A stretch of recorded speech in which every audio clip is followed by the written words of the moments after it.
Good evening and welcome. Thank you for joining us for this edition of the Greater Reading Young Professionals on BCTV. I'm Charmaine Lopes, along with my co-host Michelle Smith. For those of you who don't know who we are, the Greater Reading Young Professionals was founded as a forum to attract, engage, and retain young professionals to the Greater Reading area. We host monthly networking events and mixers, including our regular Third Thursdays events. This month, actually, there is a new organization called First Fridays Reading. They will be having a mixer at the Gaga Works this Friday, December 3rd, from 5 to 8 p.m. And they're actually going to have a unique mix of art, culture, dance, poetry, just a different combination of the arts celebrated at the Gaga Works this Friday.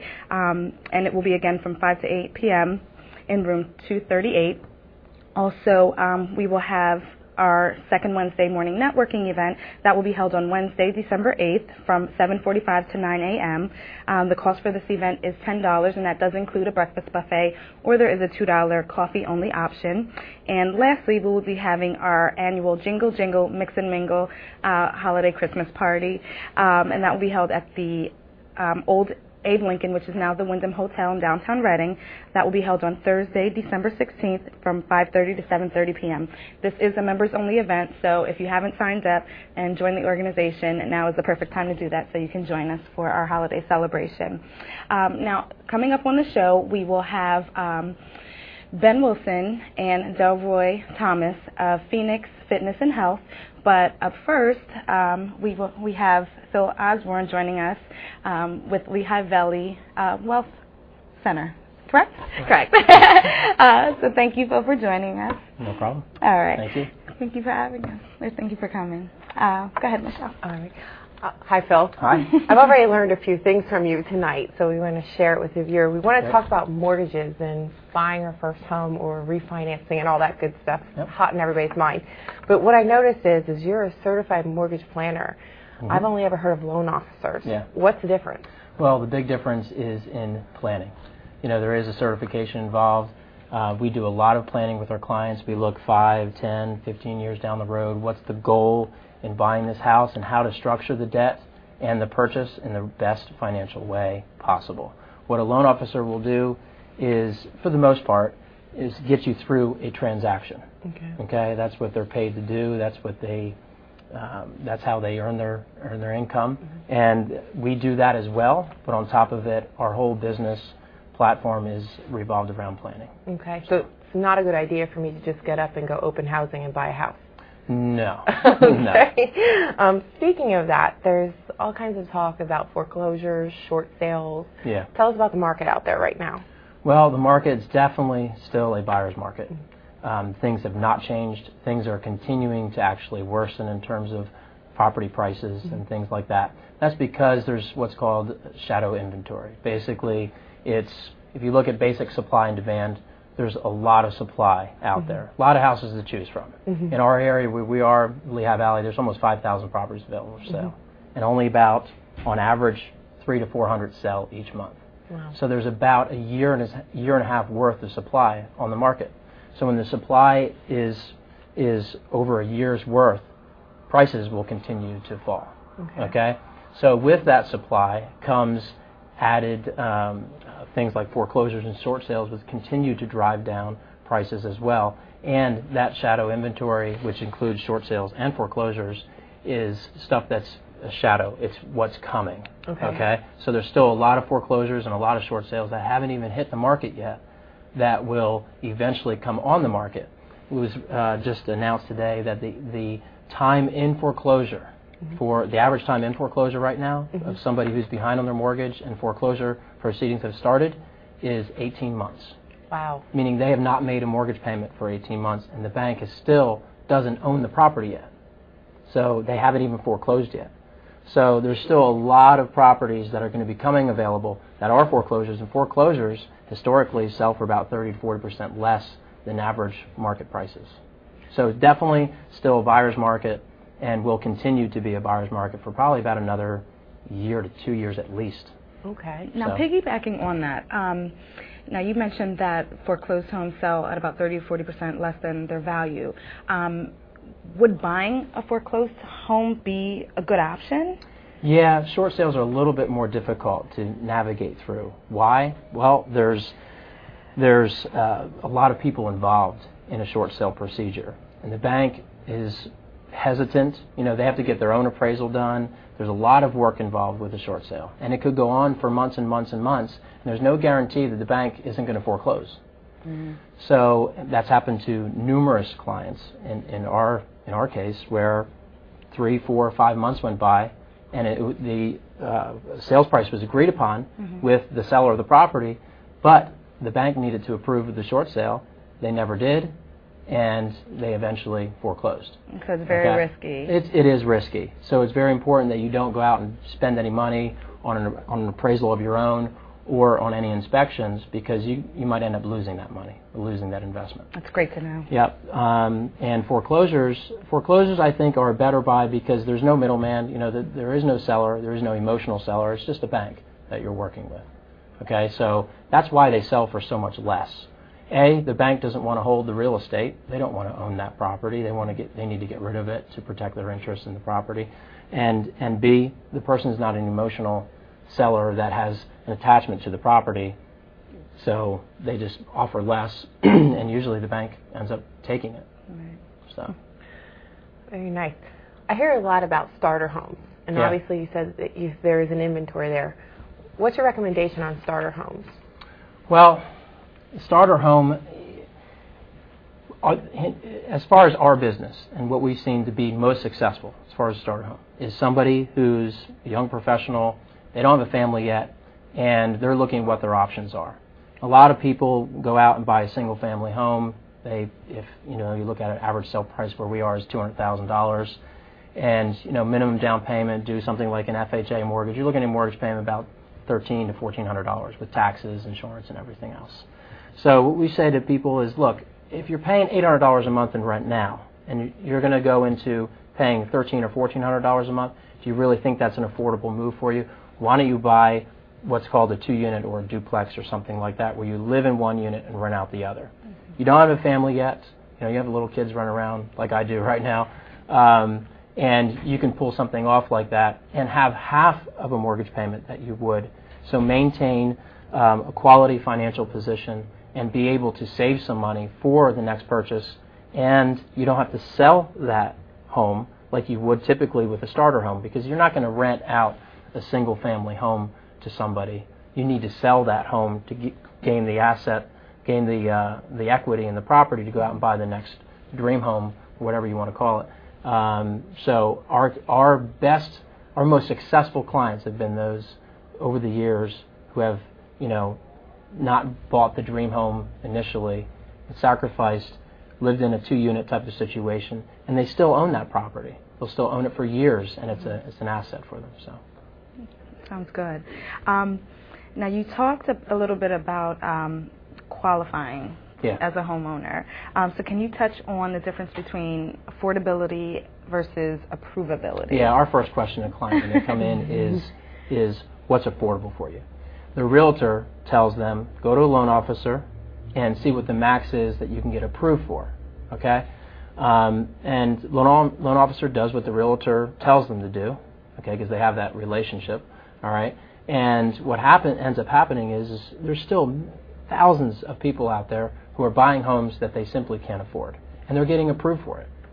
So there's still loans being done that are approvable but not affordable. Okay, so what we talk about our clients with first is what's affordable for you, and most people are in that situation where they don't want to end up happening to them what has happened to friends, loved ones, whatever. And they're in a situation where they've analyzed their budget, and they come to us and say, well, we think we can afford this. But I'll tell you what, if you do what you said, jokingly in the beginning about running out, looking to open houses, and you see that dream home of yours, you're emotional about it. Mm-hmm. So you're going to go out and do the emotional thing, because that's what people buy with emotion. So you go out and buy the house you can't afford, but you might get approved for it. Doesn't mean you can't get a loan. So I say to people, hey, do what's affordable. Do they even have balloon mortgages anymore? And what are your thoughts on those? No. balloon mortgages are pretty much, most of the balloon mortgages were secondary mortgages, meaning they were a home equity loan or something like that. And basically how balloon mortgages work, you would have the mortgage for it's on a 30-year amortization, meaning the payment schedule is based upon 30 years, but in 10 years the balance of the loan would be due.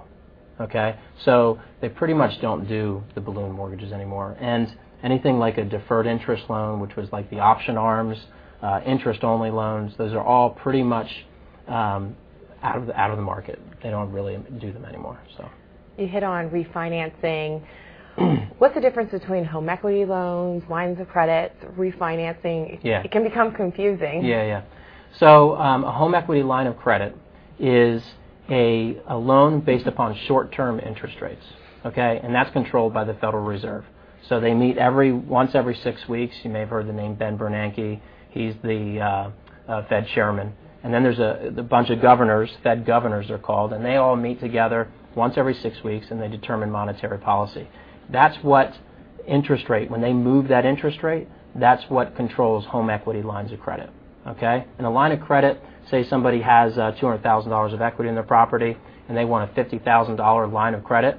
Basically, they get the $50,000 line. Whatever amount they use is the amount that they pay on, okay? But the interest rate on that is adjustable according to what the Fed sets as far as short-term interest rates, okay? A home equity loan is an actual amortized loan, just like a first position mortgage, like your standard 30-year fixed. But most of them are not 30-year amortized loans. Most of them are 10 to 15 to 20-year amortized, and those are secondary mortgages.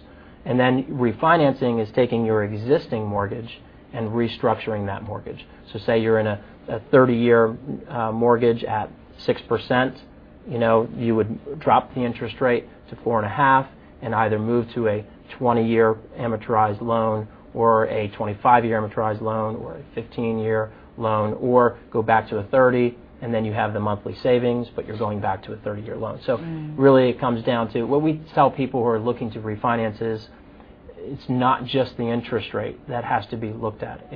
It's where you're going to be 5 years down the road. Did this loan actually make sense to do to begin with?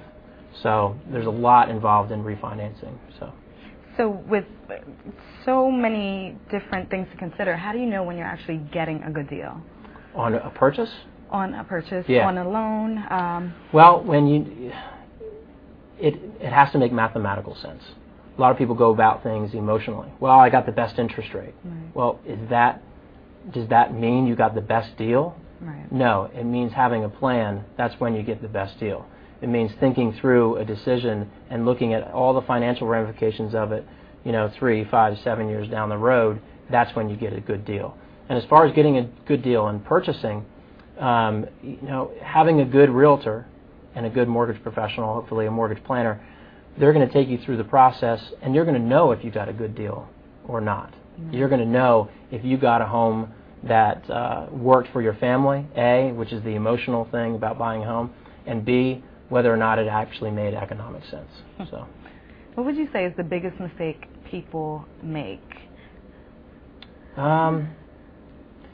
They use their heart first instead of their brain. It's a common mistake. A lot of people make it, but I still see many people making the same mistake. They're going for the dream without having the plan first. Right. So one of the shows that we do on our website is called A Dream and a Plan, and it's just making sure that you have the plan in place first, which makes the dream a reality. It makes it something that can actually happen in the right way. So I always say with my clients, I'm a fan of the plan. If you have the plan, work it. There you go. There you go. There's two names I want to throw out, though. Freddie and Fannie. Yeah.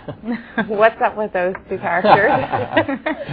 Basically, these are government-sponsored, well, they were kind of government-sponsored enterprises. Pretty much the government owns these companies now. Okay. And basically they're Wall Street firms that mortgages get securitized to. Okay, so they provide liquidity to banks, and then those banks package up these mortgages and securitize them on Wall Street with Fannie Mae and Freddie Mac.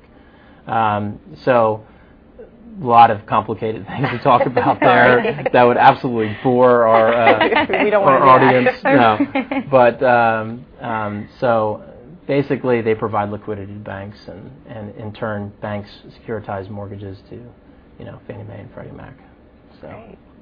but they're pretty much out of business. Both of those companies are both pretty much owned by the government, and there's a big talk right now about privatizing mortgages again, because about 60 to 70% of loans are originated or insured by the government. So, they're looking about privatizing that again. So it'll be interesting to see how that plays out.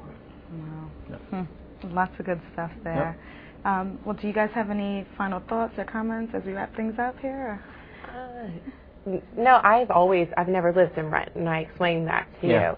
But I'm on a biweekly mortgage, and it's very hard not to be drawn into going and refinancing. Mm-hmm. But I like when you touched upon, is it really a good deal to refinance? I don't think it is at some point if I'm going to extend my loan time. Well, it depends. If you extend your loan time, okay, and say there's $200 a month worth of savings, but you're going back to a 30-year, and maybe you're at year 22, okay? Well, maybe it didn't make sense to go back to the 30. Maybe it makes sense to go to a 20 or a 15-year and see what the payment difference is, see how much it's affecting you in cash flow. But if you go back to a 30, you have $200 a month in additional cash flow.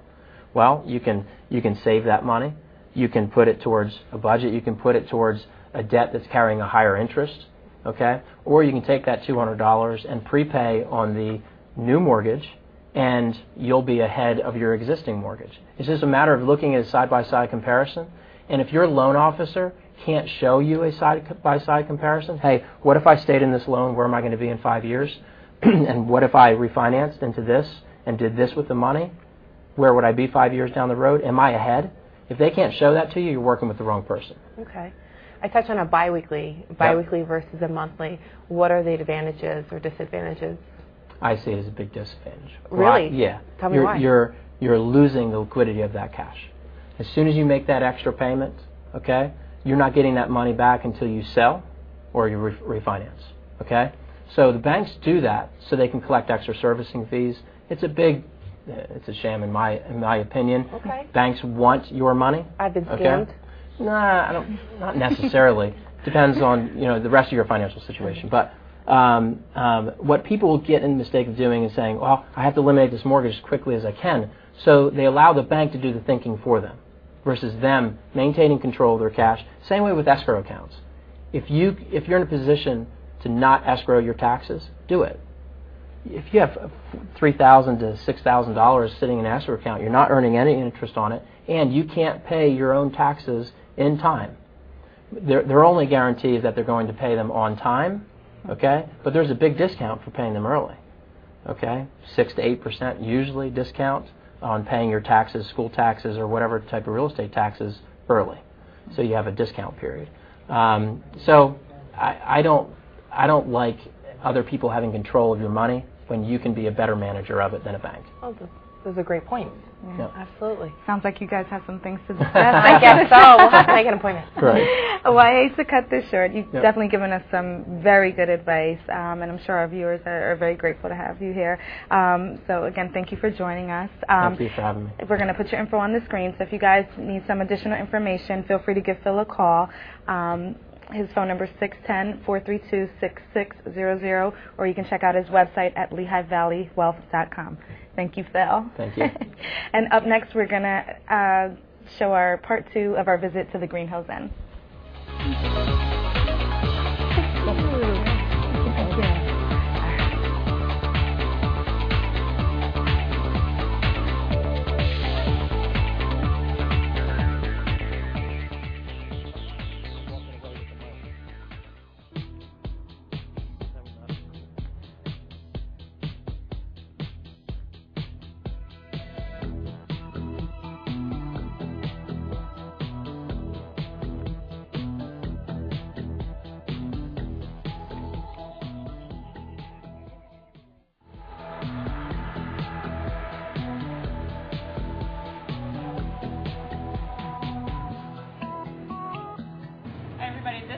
Chef Jim, who has been working at Green Hills Inn for approximately 23 years, and he's been the head chef for about 16. And today we're going to make a special. We're going to do seared sea scallops with roasted beets, avocado, and a cilantro dressing. They're dry sea scallops, which mean there's no chemicals. They're all natural. They're actually day-boat scallops. They catch them, they bring them right in, and they don't preserve them with anything. That's why they're dry. You want to eat something like that instead of something that has sodium tripolyphosphate and all those weird chemicals in it. So we like to use dry sea scallops. And I previously roasted these beautiful red beets. They're just, we roasted them with some salt, red wine vinegar, and a little water for like 3 hours. We roasted them in the oven. And one thing you want to do with scallops is you don't want to overcook them. That's perfect right there. 3 minutes about on each side or so. They're beautifully seared. Now they're ready to go. Well, that looks delicious. And then we're just going to take this nice vinaigrette.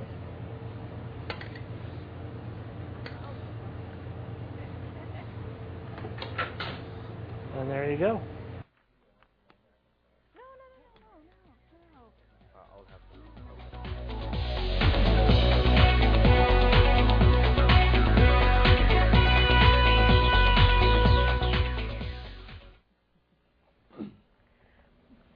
We're back for the second part of our show here today, and now joining us we have Ben Wilson and Delroy Thomas of Phoenix Fitness and Health.